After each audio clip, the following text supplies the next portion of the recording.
அன்பு நண்பர்களே, அனைவருக்கும் அன்னை சமையல் உமாவின் அன்பான வணக்கங்கள். இன்னைக்கு அன்னை சமையல பார்க்க போகிறது ரவா தோசை. இந்த ரவா தோசை ஹோட்டல் மாதிரி நல்லா கிறிஸ்பியாக இருக்குங்க. வாங்க எப்படி செய்யறதுன்னு பார்க்கலாம். முதல்ல ரவா தோசை எப்படி செய்யறதுன்னு பார்க்கலாங்க. அதுக்கு தேவையான பொருள் என்னென்னு பார்த்துக்கலாம். 1 கப் ரவை, 1 கப் அரிசி மாவு,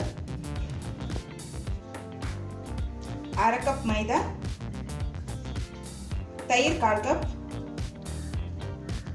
1/2 டீஸ்பூன் மிளகு, 1/2 டீஸ்பூன் சீரகத்தை மிக்சியில் மாதிரி கோர்ஸாக அரைச்சி போட்டுக்கலாம்.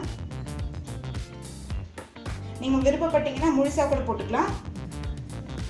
2 பச்சை மிளகாய், ஒரு சின்ன துண்டு இஞ்சியை மிக்சியில் இது மாதிரி அரைச்சி போட்டுக்கலாம். நீங்கள் டைரெக்டாக போட்டிங்கன்னா குழந்தைங்க சாப்பிடும்போது கஷ்டமாக இருக்கும், அதனால தான் இப்படி மிக்சியில் அரைச்சி போடுறேன். அடுத்தது கொஞ்சம் முந்திரி சேர்த்துக்கலாங்க. முந்திரி சேர்க்குறது ஆப்ஷனல் தான், விருப்பப்பட்டால் சேர்த்துக்கலாம், இல்லைன்னா வேண்டாம். கொஞ்சம் கருவேப்பிலை, பொடியாக நறுக்குன்னு ஒரு பெரிய வெங்காயத்தை சேர்த்துக்கலாம். தேவையான அளவு உப்பு. இப்போ இது கூடவே தேவையான அளவு தண்ணி சேர்த்துக்கலாங்க. நான் இப்போ 2 கப் தண்ணி சேர்த்துருக்கேன். இப்போ இது எல்லாத்தையும் நல்லா மிக்ஸ் பண்ணிக்கலாம்.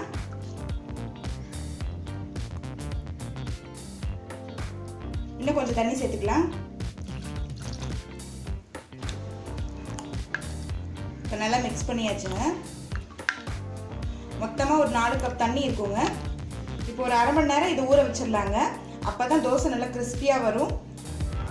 இப்போ தோசைக்கல் நல்லா சூடாக இருக்குது.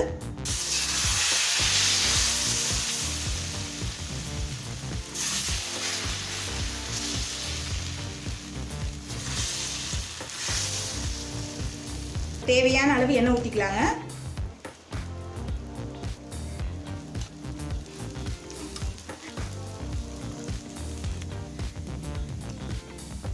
இப்போ தோசை ஒரு சைடு நல்லா வெந்துருச்சுங்க. இப்போ திருப்பி போட்டுக்கலாம்.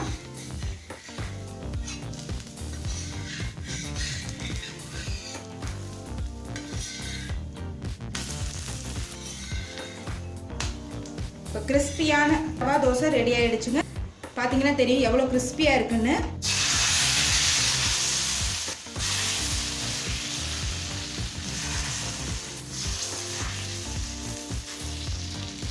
தோசை ஊற்றிட்ட பிறகு ஸ்டவ்வை மீடியம் ஃப்ளேமில் வச்சுருங்க. தேவையான அளவு எண்ணெய் ஊற்றிக்கலாம்.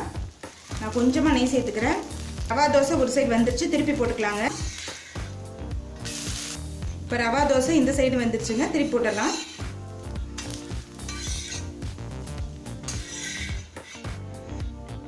பாருங்க, கிறிஸ்பியான ரவா தோசை ரெடி ஆயிடுச்சுங்க. நம்ம சர்வ் பண்ணிடலாம்.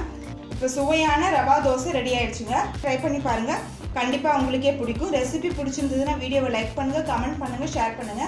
இது வரைக்கும் அன்னை சமையல் சேனலை சப்ஸ்கிரைப் பண்ணலன்னா சப்ஸ்கிரைப் பண்ணுங்க. தேங்க்யூ.